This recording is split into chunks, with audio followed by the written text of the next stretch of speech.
Scopul acestui videoclip este să motivăm oameni în lucrare de misiune și să prezentăm lucrarea lui Dumnezeu și felul lui de a lucra în câmpul Evangheliei. Pace vouă!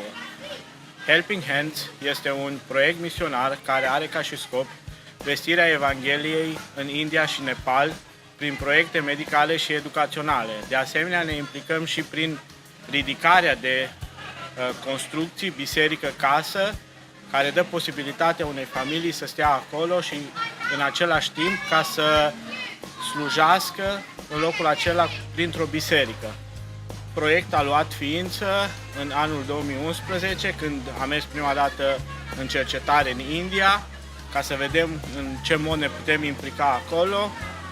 De asemenea, în 2014 am mers pentru prima dată cu o echipă unde am slujit lui Dumnezeu acolo prin proiecte medicale și educaționale. Lucrarea a început cu implicare medicală în sudul Indiei, Bangalore, unde veneau zilnic în jur de 40 de oameni pentru tratament. După tratamentul trupesc, desigur că atenția a fost concentrată înspre tratamentul spiritual.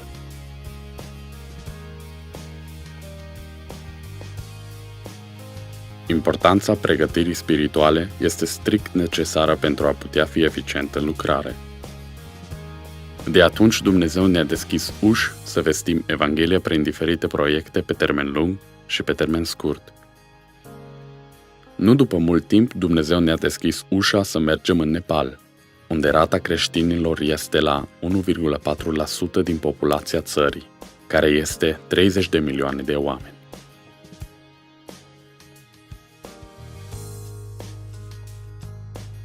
Am văzut că cea mai bună modalitate de a vesti Evanghelia într-o țară ca și Nepal sau India este prin a întinde o mână, nici doar cu vorba, ci și cu fapta, să vestim Evanghelia lui Hristos, astfel cuvântul nostru cu fapta noastră să aibă un impact puternic și pozitiv în viața unui om. Avem multe mărturii care susțin lucrul acesta, că misiunea nu merge fără ajutorare și ajutorarea iar n-are scop fără misiune, dar dacă le împletim pe astea două împreună, Dumnezeu face ceva minunat și frumos.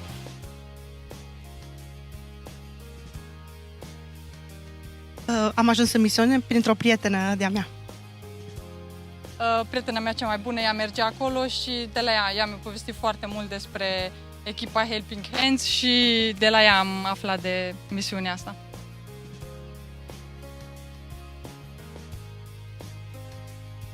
Da, aș recomanda din toată inima, pentru că e o experiență foarte, foarte frumoasă și e ceva ce îți poate schimba viața. Cu siguranță aș recomanda și altora să meargă în misiune. Cred că fiecare creștin trebuie cel puțin o dată în viață să meargă într-o misiune transculturală. Cu siguranță, aș recomanda tuturor, la toți prietenii mei, la toate cunoștințele mele, absolut la toți.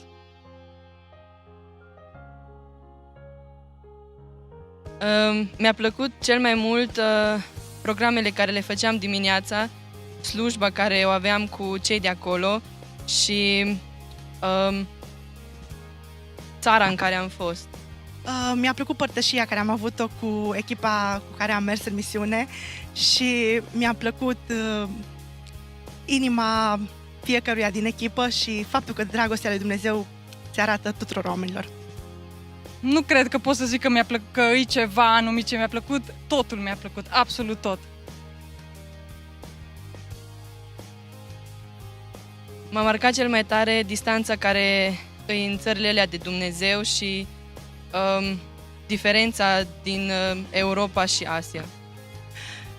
M-a marcat cel mai tare faptul că oamenii de acolo nu cunosc Dumnezeu adevărat și totuși sunt foarte serioși în credința lor și m-a marcat inima oamenilor care au nevoie de dragoste și de Dumnezeu, dar nu au cui să se adreseze. Cel mai tare m-a marcat oamenii de acolo, sunt foarte săraci și în ciuda faptului că sunt foarte săraci, sunt foarte calzi și totdeauna au așa un cuvânt de mulțumire, știu să mulțumească în schimb.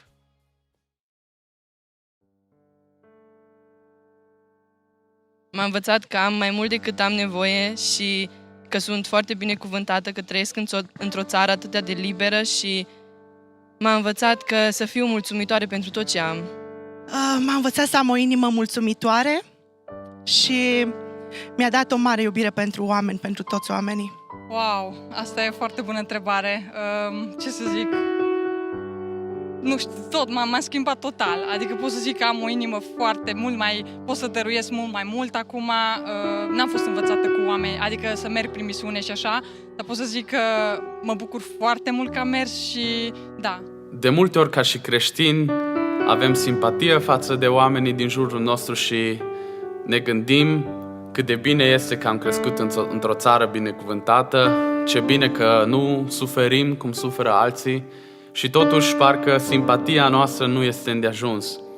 Mila noastră care o arătăm față de oamenii din jurul nostru trebuie să fie împletite cu faptele pe care le facem în fiecare zi. Implică-te și tu. Susține-ne și tu. Vino și tu cu noi. Implică-te prin susținere în rugăciune. Implică-te prin donații financiare.